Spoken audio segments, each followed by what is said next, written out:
Coach, congrats on the win. Opening statement for me. Yes, credit to our guys, man. Shooting the ball the way we did is a great team win.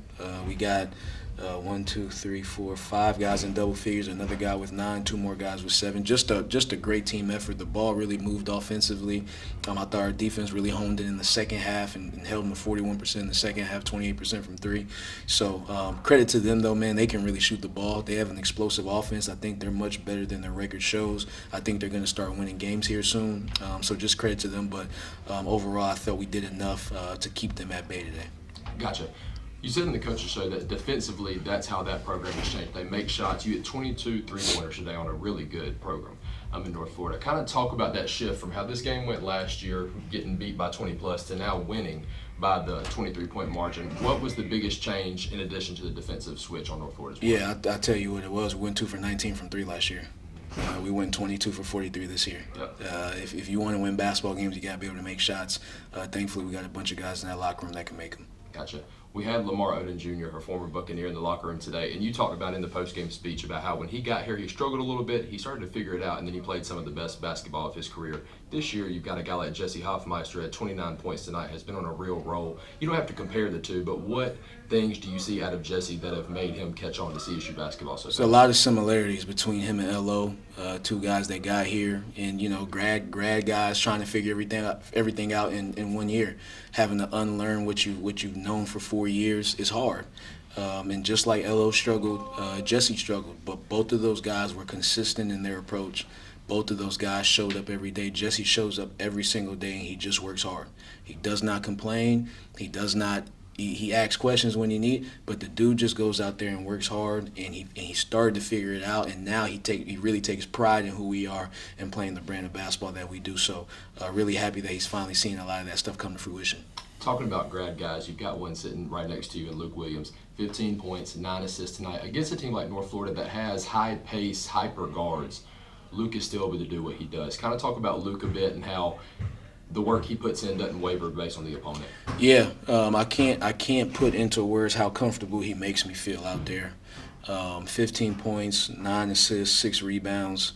And he just played. You wouldn't even know he had 15 because he plays the game the right way. Whatever the game tells him to do, he does it. And some days he scores 6 and he's okay. And some days he scores 15 and he's okay. But what I can tell you is he's going to play winning basketball every single second he's out there. And as a coach, man, with your PG, man, wow. I feel great when that dude's out there. I feel great. Luke, you hear Coach say how comfortable he is with you on the court. You've played at a lot of schools before. CSU played a lot of college basketball. Now being a Buccaneer, how have you learned how to play the game of basketball when you only have 6 points and it's still a great night? What's that feeling like for you at this point in your career? Yeah, it's just realizing what it takes to win. I think that's something you learn through college. Sometimes you can worry about your individual performance, but that's not what it's about. At the end of the day, it's about finding a way for your team to win, and it's never the same. Basketball is really gray, so it could go any way, any night. All right, so you hit the second most threes in program history tonight, 22. This time against a Division I opponent, and this time it wasn't just one player going off for 12. And everyone else. You had, I believe it was 2 guys with 5, 1 with 4, 1 with 3. How much of a difference does it make to have guys who can just, and anyone can go off on any single night and anyone can hit shots when you need them to? Yeah, the best thing about this team is we're a team. The best thing about this team is we're a team. We are built that if somebody has an off night, the next guy just steps up. And, man, mercy on you if they're all on that night, right? It can get nasty. So it's a really good feeling as a coach because we're built to withstand some tough nights from some guys because we got guys that are just as good that come in and produce the same way. So credit to our players, man, in that locker room. They put a lot of work in. We shoot a lot of threes outside of practice. They really work on their games, and it's really shown in live play.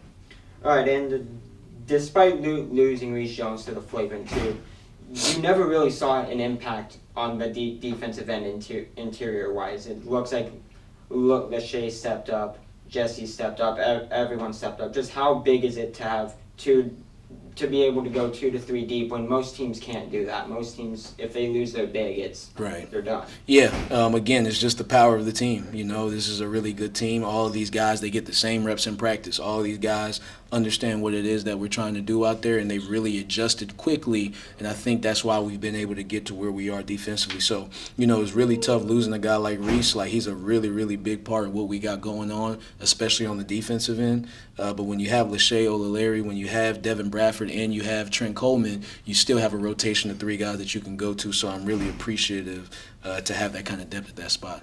Alrighty, and then one last one. This is the first time CSU will enter conference play at least one game above 500 since the 14-15 season.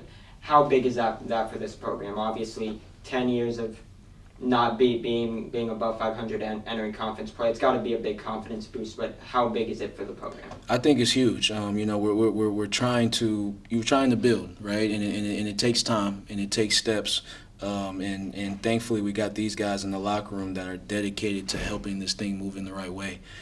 So really happy of what we've accomplished, but I'm even more excited about what there is in front of us because we still got a lot of improvement to make. We still got a lot of steps to make, but man, the ceiling's high for this team. Luke, last question of the day for you, brother. You see Jesse go off for 29 points. You and Jesse are good friends. Y'all both came in at the same time. Talk about that feeling, seeing him get the player of the game and get to be on the court and see him go off. Just what's it like, not even just seeing your teammate do that, but getting to see one of your good friends go off? Yeah, that's my roommate. That's my brother. You know, it makes me happy to see a guy that I'm close to like that I came in with just succeed. And, you know, he deserves it. Like, he do be putting, like he said, he puts in a lot of work. He's always in the gym shooting, so I'm proud of him. I love that guy, so good for him. Perfect. Thank you, guys. Appreciate it.